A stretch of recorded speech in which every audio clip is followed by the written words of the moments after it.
Without further ado, Christal, as I always say on my show, welcome to the podcast. Thank you. Hi, Matt. So let's get into the kind of origin story, but let's kind of lay the groundwork for where you're at today. As I said, you are in the UK. Tell me a little bit about moving to the UK. When did you do that? And you brought your family, and what was involved in doing that? A lot of visas. I received an email from NYU as an alumni, just like they always send out announcements. And one of them was like, hey, there's this Andrew Shep's music production scholarship. It's focused on immersive audio and music production, which was exactly what I was into during my grad school days. And I was very ready at that time to kind of break away from freelancing. I had been doing it for over 10 years, I would say. So I was just like, yeah, that sounds like something I want to do. I'm going to give it a shot. And it worked out. I got the scholarship, and it just felt like a very easy decision to, have the guidance of someone like Andrew Shep's, but also the guidance of experts that make binaural plugins and these scientists that are so involved with psychoacoustics and the development of spatial audio that I'm like, yeah, this is like easy decision.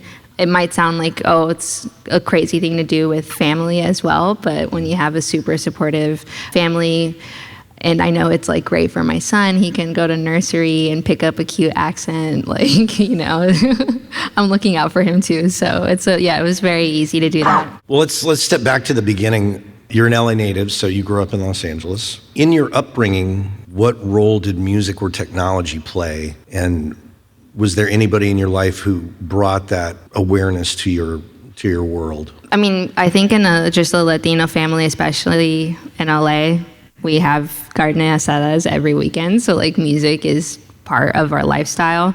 My parents worked a lot, so I spent a lot of my time alone or with my brother. And my brother, he was older. He was in bands and stuff, so I got to see him kind of develop his techniques. And then when I would spend my time alone, once he got older and was like uninterested in hanging out with his little sister, I watched a lot of VH1 documentaries on like making the band or making the album, and like that just like changed my world. I thought that was so cool. I knew I wasn't a good enough musician even then to like pursue music professionally, but now that I knew you can do it behind the scenes, and I've always been really shy. I'm always like a shy person at that time. So it felt like the perfect gig for me where I can just be behind the glass wall and still be a nerd, still be into music and create music in some way. You didn't play an instrument growing up? I did, but I wasn't like solid. I played flute, saxophone, and guitar. Mm-hmm. Growing up in LA is also like, you're blessed with just being around amazing people. So the guitar shop that I went to get guitar lessons, like people from Guns N' Roses would come in, people from Toto. Like I just had like that environment. Like they were just friendly neighborhood guys, So it was just, that was like the casual experience for me. Mm-hmm. So even I knew I wasn't good enough, but I loved being around that environment. Even then as a teenager, I was like, oh, this is awesome. Like they're just like regular dudes. And they also geek out about like guitar strings and stuff. I assume you were in school band, right? Mm-hmm. Okay. But never any inclination to want to be a rock star? Oh, no. Okay. Yeah, that wasn't it. When did your awareness of audio come into your brain, or your awareness of album credits or anything like that, and the process of starting to think about how are records made? Probably like middle school, early high school, through those documentaries, those TV specials of like Butch Vig breaking down how Nirvana went through the process of creating Nevermind. Like that brought awareness to me to start looking through all the album liner notes and see who worked on what.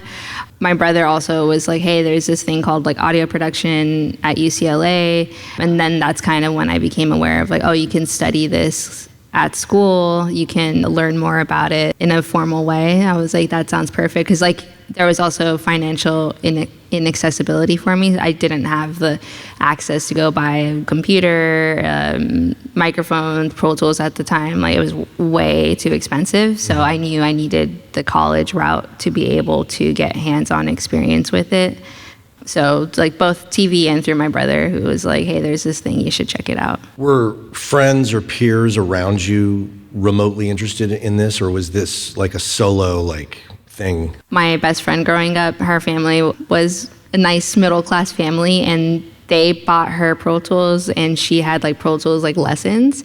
So she would then teach me and show me okay, this is what I learned in my lesson, and we would try to break things apart and figure out how to record ourselves. It was not great, but that was the way I learned, was secondhand knowledge from another teen. What age were you, or where were you in school at this time? Early high school. Yeah. Okay. So was the path to just graduate from high school and immediately jump into college? Yes, that was important to me. I'm a first generation American, and my brother did the military route, so I wanted to make sure that I could do that for my family. I don't know, I felt very prideful in having been able to do that for us as just first time people in America. Being a parent of two boys who are very different from one another, one of my kids is a self-advocate for, whatever it is, whether it's a test or something he wants to do, he's good at self-advocating. Where do you fall in that? Did you reach out to people for help, or did people have to guide you, or were you very focused on what it is you wanted to do? I didn't have much help, because I think people tell you, okay, you got to go to college, and then that's that. Again, as I said, first generation, my parents had no idea about that process. I went to a pretty wealthy private school on a scholarship, so everyone also knew about that process. So I just didn't know about what it would be like to go to college, what the process was like, choosing a major. I didn't know any of that, and then my brother also didn't know, because he went through military. So it was very on my own, trying to figure it out, even deciding a major. I don't know, I don't regret it, but I'm just oh, you choose what you like, and I like music things, so that's what I'm going to do. So did it end up being UCLA? No, so that program that my brother showed me was a short summer course program or something. I ended up going to American University in DC. I was very, very set on leaving Los Angeles.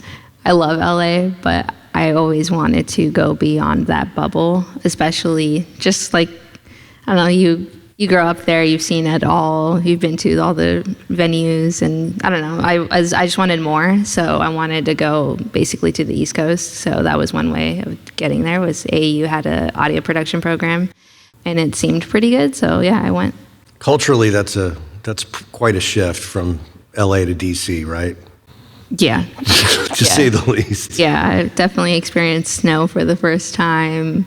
Politics is the hot topic over there. Yeah. So yeah, even though I was audio production student, I learned so much about just being almost an adult that's interested in real world current news. I don't think I experienced that in LA. LA is not as into that. Tell me about the program that you started in your undergraduate. I mean, it was good. It was a overview of different things you can do. So musical instrument design. So I Pure Data, Super Collider, trying to just get into that.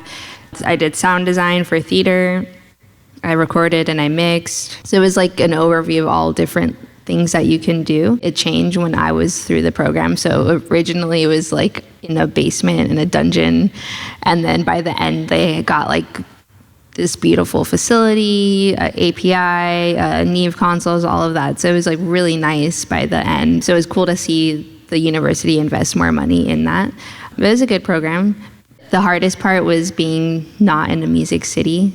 So you learn all of this stuff, but you can't necessarily apply it in commercial studio settings. Mm-hmm. So I would say that was the most difficult.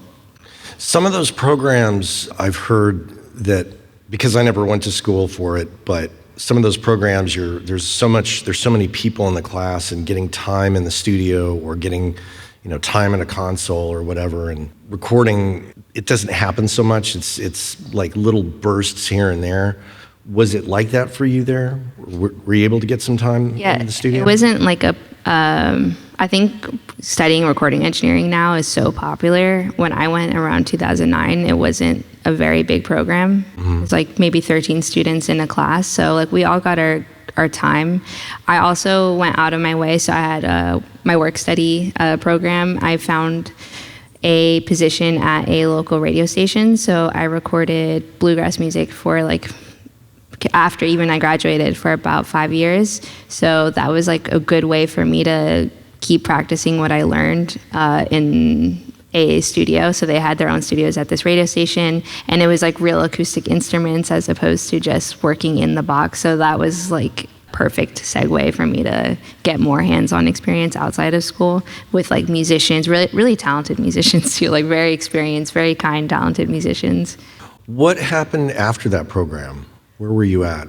I did an apprenticeship at a regional theater in DC as the sound apprentice. Mm-hmm. So I helped set up the sound systems for this regional theater, helped do sound design, ran all the sound for every show that they had for a year. It like provided housing and you got a stipend.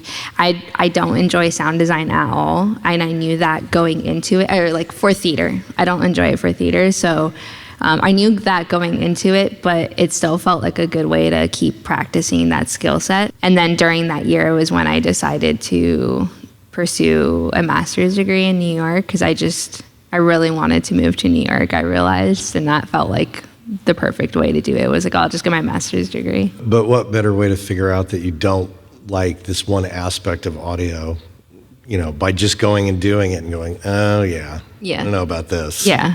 So the master's program, what was the decision-making process of choosing that, and ultimately, where did you end up?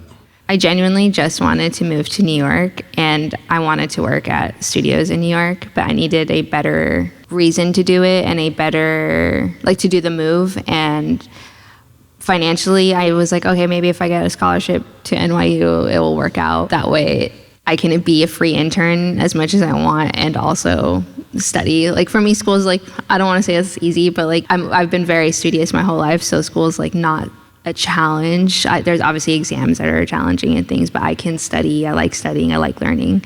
So I really wanted to move just for studio experience. So that's kind of how the decision came about. I only applied to NYU. Luckily enough, I was able to get in. I got a scholarship, and it was, I moved as soon as I could. And I got my internship before I even started my grad school program.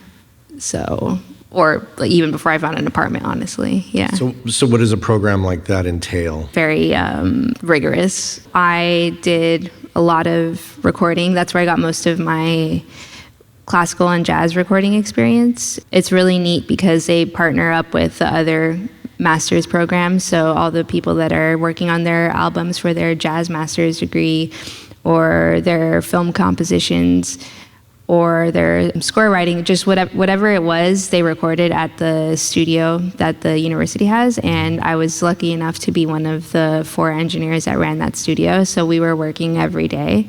So I got a lot of recording experience, but that was also where I was introduced to 3D audio. One of the professors there, Dr. Rajinska, has a group, an interest group. It's just ran by students. She moderates it, and that's where I was introduced to this concept of immersive audio, binaural audio.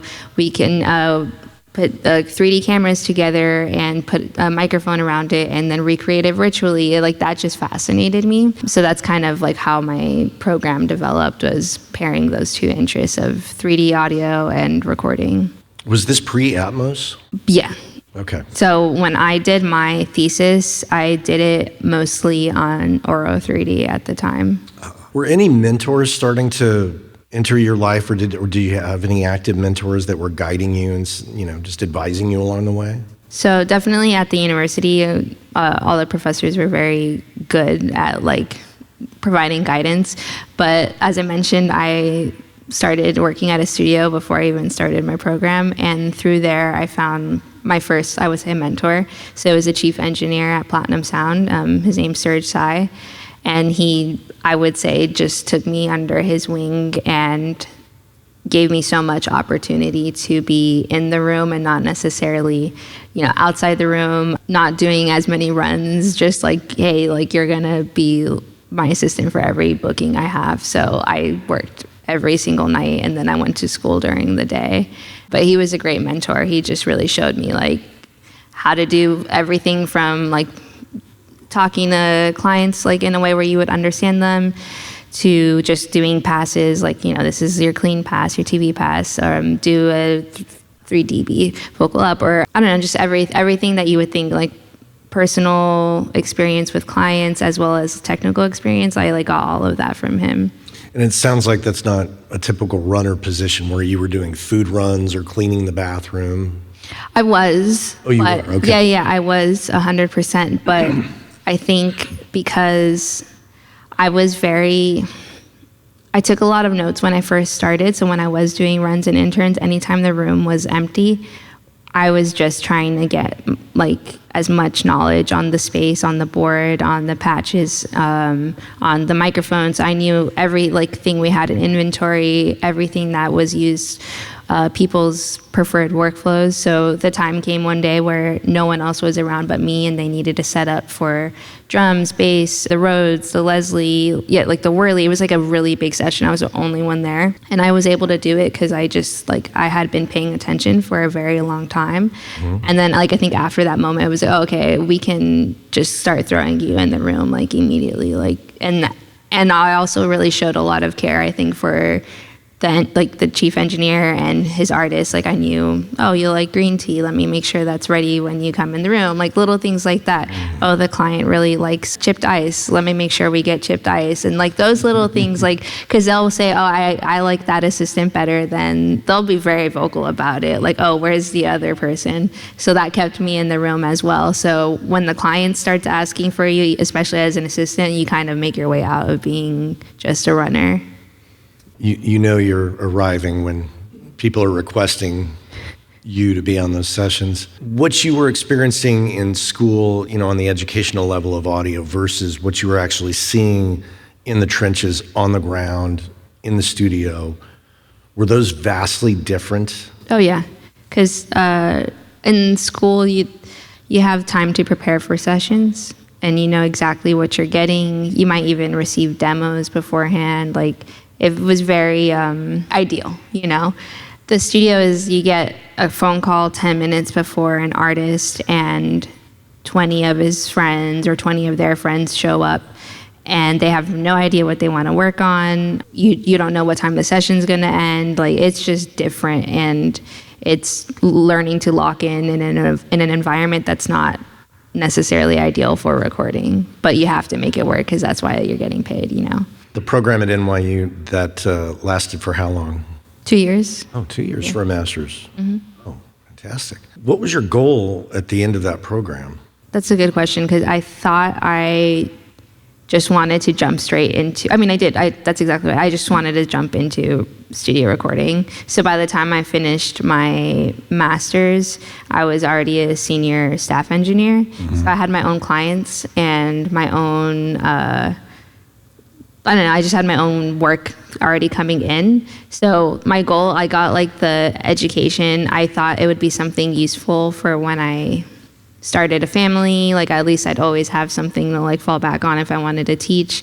But I jumped into studio recording like so heavily. I saw most people, like they wouldn't try to get an internship until after they finished their program. And they would be frustrated because they'd be like, oh, I just did this program. I don't want to do work for free. I don't want to like learn the ropes or do runs, but like I had already gotten that all out of the way. So I was able to just start working and start applying. I was getting a lot of like classical work at the studio that I was working at because no one else did that. And I had just done it for 2 years at school. So like it translated really well, provided me more clientele than what the other engineers like would be offered. Mm-hmm.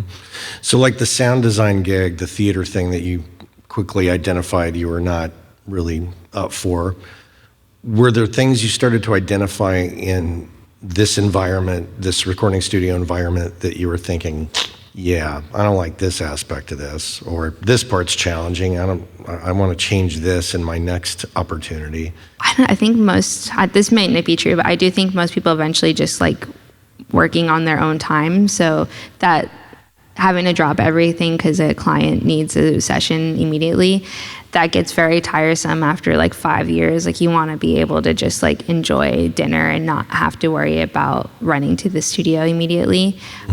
So I think that led me naturally to dive into mixing a bit more, where I'm like, oh, okay, we can, I'll send you the mix when it's done. You can send me notes. It's a little bit less of that nonstop pressure. Sometimes I quickly learned that's not true, but it's just a different way. A lot less like 15 to 20 people in the room kind of concept. Yeah, you can do work and then send it to them, and then they'll send you notes, and then that's like easy, you know. I do like one-on-one time with my clients, but now I'll do that where we're like, hey, let's meet up for lunch, as opposed to like it being in the studio. It's nice to kind of move away from the studio sometimes. How long were you there? 4 to 5 years. And walk me through you came in the door, you were an assistant / runner. Walk me through where they allowed you to progress, and how long did it take to get to each step? I think they just started, like, as soon as you're able to run a session and it went smoothly, then you just keep getting more calls for running your own sessions, and then, like, not necessarily being just an assistant. So that was cool, because I was able to then teach someone else how to be a good assistant and then be able to take my own clients. I don't know how long it took to get there, but it was nice that I started to get more phone calls to do the bigger sessions that you think they would only allow like the chief engineer to get. So I was able to do like sessions for Brandy, and I was like, this is crazy. Like, I never thought by this time I would be doing those type of sessions, you know. Were you surviving? Was it tough to live? No, I think at that time I had very little responsibilities. I rented a small room that I never slept at. I ate most of my food at the studio, whatever like people left over, or if there was like a group order, I would share that. So I don't think I was struggling. And then it started to help once I started getting more of my own clients. I got like more money. I don't know. It wasn't so much of a struggle, surprisingly. Well, what were the challenges of being at that place for you? I think just you kind of start looking at places and you realize people have been there for a long time. I just didn't want to stay at one place too long, because I do think you like stop growing. I can't remember this comedian, but he was doing an interview and he was like, you have to leave the first place you started doing gigs at, because they're never going to think you're that funny. They saw you bomb for 3 years and they saw those early jokes before you got them off. And that felt very similar to starting out at one place and just staying there. Like, you're just, I don't think you're going to go beyond your potential. So I don't think it was a matter of identifying any issues. It was just a matter of like, I want to see what else is out there, you know? Progressing past that, what did you do? So I followed on Instagram, like most people, and I follow a bunch of engineers, and one of them was Alex Toomey. And I saw he just posted like hiring an assistant. If you want to apply, figure out how to send me your resume. And like, that was the thing. And he didn't provide his email address. He didn't like provide any way of actually delivering a way to get that resume to him.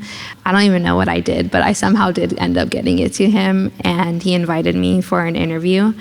And that just felt like the right step of like becoming a mix assistant. I had been doing a lot of assisting work prior to that, so I knew how to work with someone and how to work with someone very closely, which was good for him. He's, oh, you already know like how to do mains, how to prep sessions. That's great. You have professional experience in the studio with clients, so I know you're not going to be like awkward. I got an interview and he hired me, and then he left immediately for a month to work on an album. So it was very weird. I'm like, did I really get hired, or is he not coming back? But he ended up having to work on the Young Thug album. So much fun. So it was funny, like I was so excited to get this job, and then I didn't see him for like a month. He came back, and then immediately gave me work. He just was like, here's my laptop, here are my hard drives, can you do XYZ? And then he like stepped out. He's like, I fully trust you. Just do this. And then, yeah, that was kind of our relationship. He taught me a lot on how, because that's a totally different workflow, like having labels call you at all hours, having edits from A&Rs, from the producers, from the artists, and trying to like get all of that into one pass that makes everyone happy. It was a different experience for sure. I have to comment on his filtering process by saying, figure out how to send me a resume, because most people would just be like, oh man, I don't know how to do that. And then give up. So the ones that really want it, like yourself, ultimately figure it out. When he left, so he says, okay, you're hired, but then he leaves. Are you just kind of left in the lurch, like wondering what the hell's going on here? Yeah, like I figured it was, I knew he was in LA. I follow the artist. So I was like, okay, like they're wrapping up this album. But it just felt so strange. I was so excited. And then he was like, yeah, I'll be back soon. And it turned out like, I don't know, the process turned out to be longer. So I was just like, okay, waiting. I was like, let me know if you need anything. I ended up actually meeting him in LA because I had a trip planned anyways to see my family. So I was able to go over there and just like, I don't know, get more personal one-on-one time just to make sure it was real. I'm like, we're still like working together, right? And he's like, yeah, it's just finishing this album. So it was good. It was just like a very, very industry situation where it was like, yeah, you're hired, but let me just go do this like top secret situation project. You were so patient. Well, I really wanted to work with him. Yeah. And I was just talking about that with Simone Torres, where she was persistent for like a year trying to work with one producer she really wanted to work with. So she was saying she kept resumes in her car, was like ready with an interview suit, like always prepared. And I felt like that was the same situation where I was like, I really want to like work with you. So like whatever you need, and just checking in like, hey, I know you're still working on this project. Let me know if you need anything over here. Yeah. Did you purposely set out not to bug him and be like, what's going on? How come you're not here? Yeah. Am I working for you? Yeah, because I knew it was like, it's real. It just was, I don't want to be annoying either, because then you're immediately like, oh, that can push you off too. Like, oh, I don't like my assistant. I just hired them. I don't want to ruin it in the beginning. So it was just both of us trusting each other. So you reconnect with him, and he hands over laptop, hard drives, sets of directions of things to do. Tell me about your time with him. What are the key takeaways of working with him? It's funny. I think most of the key takeaways were like mental health takeaways on like how to disassociate from the industry and know that like you're an individual and not just someone that's attached to work. I think he probably learned that, like we learned that together, because during that time we were just commenting on it the other day. I think we worked on like a stupid number of songs. The first year it was like 400 plus songs. We were very exhausted. So I think it was just like learning how to balance work and life, and also how to like set some boundaries with clients and with labels. Cause after a while, I was like, hey dude, like this is not okay that people keep sending like these stems in and changing them after I just sent like the 5th pass to mastering, cause now I have to go back and change everything. So like also being really vocal about like things that like maybe other people just take advantage of. I was like, yeah, like we got to do something about this, because I've been here for 2 days. Like we can't keep doing that. And he was like, yeah, no. So he really like advocated for, it was me and one other assistant. He really advocated for us to make sure that we were also taken care of too. Working with him versus the situation at Platinum, was that very different, or essentially just a variation of the same thing? No, it was very different, because a 24/7 recording studio versus someone's personal mix studio, you can set the vibe for yourself in the mix studio. In the recording studio, you're always setting the vibe for others.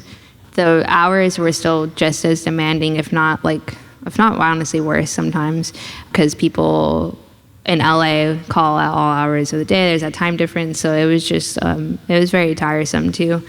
But it's in a more comfortable space without like the artist breathing down your back.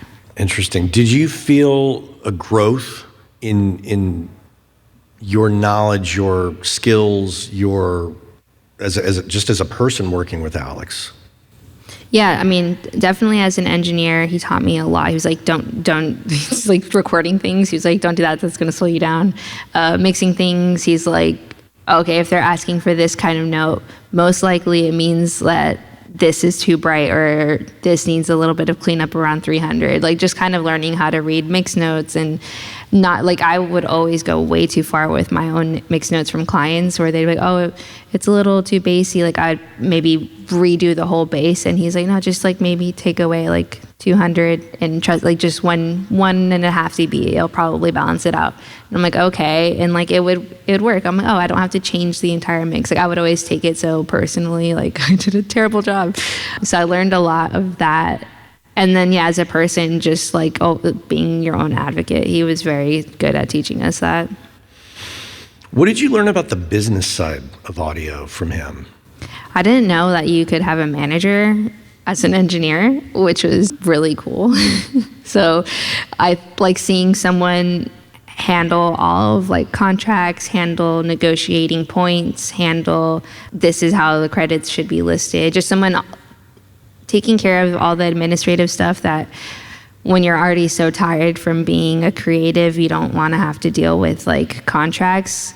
I was like, oh, that's smart. Like you can have someone like do the battles that you don't want to necessarily do because it might like sour your relationship with the client. But if it's your manager that's doing it, then it's a little less, you know. Good cop, bad cop. Yeah. So that was a big thing I learned. I was like, okay, you can be a business as opposed to just thinking that you're a freelancer. I don't know. I always thought like we just have to like scrape by. And then I saw like, oh, this is like a real business. Did you learn anything about getting work from him? Yeah. I think he honestly was one of the first like internet Instagram sharing type of engineers, and seeing how he leveraged that to not only work with big labels but to also work with independent artists. He was always welcoming to work with like, what's your budget? Let's try to make it work. Okay, if it's too below mine, do you want to try my assistant? I'll listen to all her mixes and make sure that it's of quality. So like learning how to make it work for clients was good, because then I was like, okay, we don't have to be we should be selective, but we should also try to work with what's out there. And like maybe you get exposed to new artists and there's like, you really want to work with their sound and they might not have the budget, but you can also help develop them. So just thinking beyond those roles of like engineer client relationships. When you say that he was like kind of one of the first internet type engineers, basically, are you suggesting that he was one of the people that would build his brand, self-market, be a presence on social media? I think, yeah, I mean, I think he was just known because of the artists that he worked with. So, and like they gave him shout outs, and like the culture was like, oh, that's that guy. Like I'm aware of his name. And then he also embraced, like, he's a gamer, so he embraced that whole idea of Twitch early on, of streaming early on, of a Discord community, super, like way before the pandemic, before everyone else was doing it. Like, he was very active in that, and he would game with all the engineers that like just were fans of him or fans of the music that he worked on. Would play like just games on Thursday nights, and they would share their music on Fridays on Discord. So it was like he built a community out of like that idea of we're all here together for the same reason. You know who else does that is Leslie Brathwaite. Mm-hmm. There he is, like, you know, streaming, playing games and talking shop. Yeah. I'm not a gamer, so that I'm not either, but I watched a lot of that. It's not something I want to spend my time doing. But how do you feel about being an audio professional? But do you think it's necessary, and do you have any qualms about, you know, putting yourself out there on social media in this way? Or do you feel like this is a necessary part of how we do this now? It's hard. I hate that it is, because I do think it is a bit necessary. But I think the There's like, you got to be clear with what the message is. Sometimes people just like post like, oh, I'm in the studio, so they'll post like pictures of faders or something. Like that's, I try to look at it, I'm like, this is a tool for getting clients, or this is a tool for making it visible that I'm accepting clients. So like you have to be like very clear on what the purpose of each post is, I feel. So sharing work, what was your role in that project that you just shared? Oh, what are you doing in the studio? Are you recording? Are you mixing with someone? So it's not just like for the glitz and glam. It should have like intent behind it. Because I do think it attracts a lot of business if you use it in the right way. I don't like to dwell on the negative, but I always ask, like, what were the challenges in this time? Because it's not all rosy all the time. So is there anything that stood out that you're like, oh, that one time? I mean, I think just because it's recent, I think the most recent struggle was transitioning to be a mom and a freelance engineer, because I think some people just don't know what goes into even having a child. I got a phone call a week after I had my son asking if I was like ready to start taking work on, and I'm like, I was like, I'm fully like, I haven't gotten up in a week, like, and I haven't slept in a week, like, no. And yeah, that continued for a while. Like, someone asked me, I think the day before I went into labor, like, hey, I have this mastering project, can you take it on? I was like, hey man, I'm like about to have a kid, like, and they're like, all right, cool, so like, when do you think? And I'm like, yeah, I'm not gonna commit to anything at the moment because I don't know what's gonna happen, so I think you should probably find someone else if it's that urgent. So there was just like some misunderstanding, a general misunderstanding of like what goes into that. And then also people like calling me 20 minutes before a session, and I'm like, okay, that would have worked pre-child. I'm like, I have to find someone to watch my son if my partner's not available. I like have to prepare. Like, it's not just let me drop everything I'm doing and run to your session. And then the rates, like, some people are like, okay, like I can't pay that rate, I can pay this, and it's like below my rate. I'm doing the math, I'm like, that doesn't cover a babysitter even, so why am I gonna go to do the session? So that was challenging. The biggest awakening call, I think, was I was doing a session, I think my son was like 6 months at the time. It was like 16 hours in, everyone in the room has eaten, they're still going strong, and I hadn't received a break yet because I kept recording. I was recording the producer. I was like, I never got the chance to eat. I was sitting there thinking to myself, I was like, Jesus, I'm somebody's like mom. I should be nourishing myself. I should be well rested. Like, this isn't healthy. Like, I don't want to be that type of parent where I come home and I'm tired and I'm cranky because I haven't eaten. Like, I'm like, I need to like figure this out. So I kind of stopped doing freelance sessions like that because it just was, I didn't find it respectful to myself as a mom. I just wanted to be like better. Such a different dynamic when you introduce being a parent and being an audio professional. So everything changes, and as you say, like the people around you who have no experience, who are just kind of, I don't know if it's generational or not, but it's just not being a parent and not having a clue of what's going on. So did things start to shift in your mindset about where you were going to take your career based on being a mom? Yeah, I think I wanted, like, I did want something a bit more stable. Mm-hmm. And that didn't necessarily mean like a 9-to-5. It just meant like maybe less of those sessions of people calling me, making myself more available for mixes or mastering, but then doing that with boundaries. So like I said, with mixing, I had always made myself super available to clients. Call me anytime, let me know if you need this done quickly. And that quickly changed after I had my son. I was like, please do not call me after 7 p.m. Like, don't call me in the middle of the night. It's not that urgent to turn the snare up 1 dB. Like, you'll survive. Mm-hmm. I need my rest. So those boundaries definitely like became necessary for me. So finding jobs that would allow me to set those up. So if a client like expressed that they needed like 24/7 attention, I'm like, I'm not the right person for you right now. So that's what I mean by stability. Do you think that there's clients out there that create drama and chaos about the insignificant, like, oh, we have to get the snare drum turned down by tomorrow at 6 a.m. And then, like, there's really no deadline. It's just that they really have to have all the attention on them.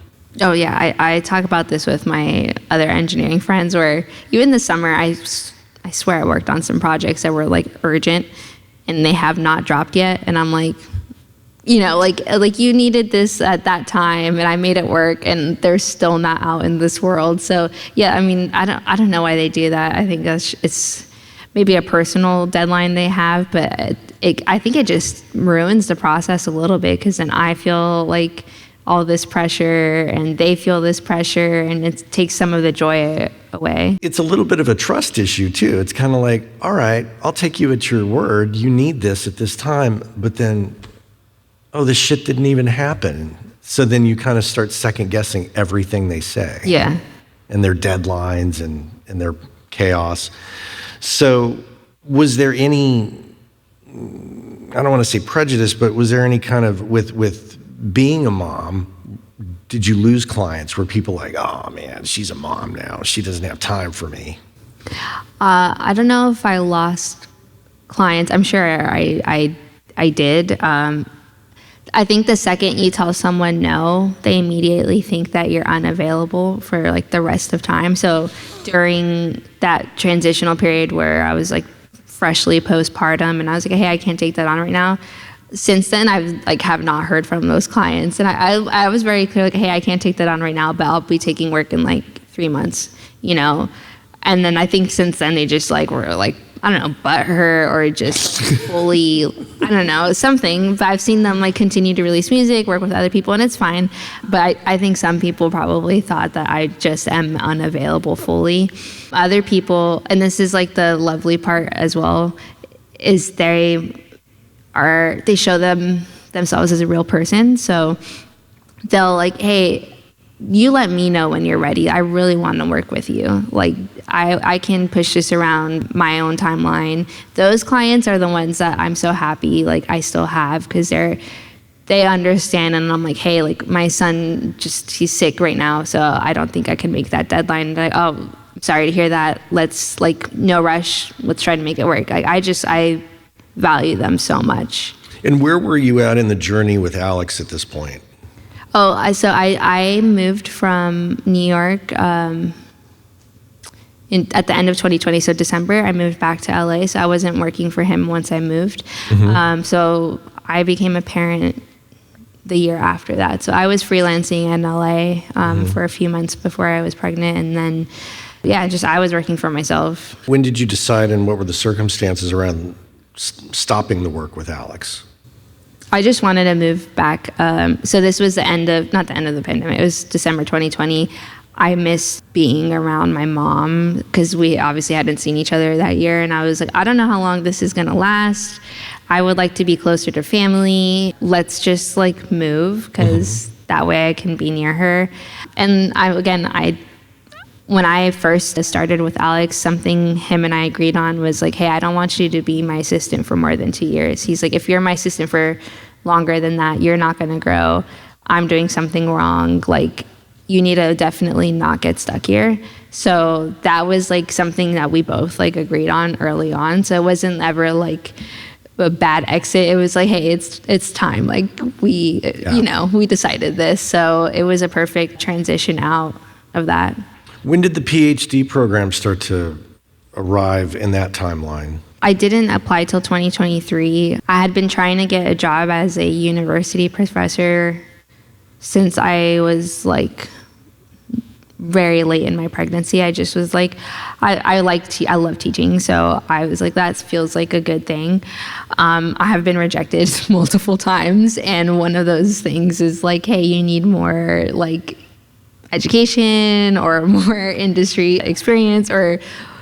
But you had industry experience, a master's degree, and yeah. Well, I mean, I have looked at to see who they hired, and there often are like white males or men without the same qualifications. So I try not to get too butthurt about it. I do what I can, and I'm sure those people deserved what they got hired for. It's just sometimes it's a little bit more difficult. And I was like, all right, well, like I'll do the work. I don't mind. Like I like learning. So. And you say you applied in 2023 after leaving Alex and then applying to the PhD program. What was taking place in that time period? I was working. I was freelancing, like mixing, doing sessions, mastering. A lot. Like that's just what I did. Obviously took a break once I had my son, so that's a big chunk of that time period. But yeah, just freelancing. Were some people coming to you like because they knew that you had a previous association with Alex? Yeah, so he was very helpful. Like one of those mentors who like wants to see you grow. So he would always like send people my way or tell people like, hey, you should check out Christal. She's working in LA now. And I had other people that were like excited when I moved there. So they like welcomed me to their space and were like, hey, if you need sessions, let us know. So it was a good like transition, easy transition. And then when did you make this decision that I'm going to apply to this PhD program? So that was in 2023, but like what was leading up to that? Why did you make that decision to do that? I had just done another round of like final interviewing for a university thing. And I was like, I feel like this is going to help. And I think it has already. I've gotten like very good feedback on like my teaching methods. And I don't know, just like people seem excited to like have me in the classroom. So I'm like, maybe I did just need to do this and put myself out there a bit more. So it was definitely that last rejection where I was like, something needs to change because I can't handle this again. And I really want to do this. You're in the middle of the program? Yeah, I just started my second year and it's 3 years long. And what's the plan once that comes to a conclusion?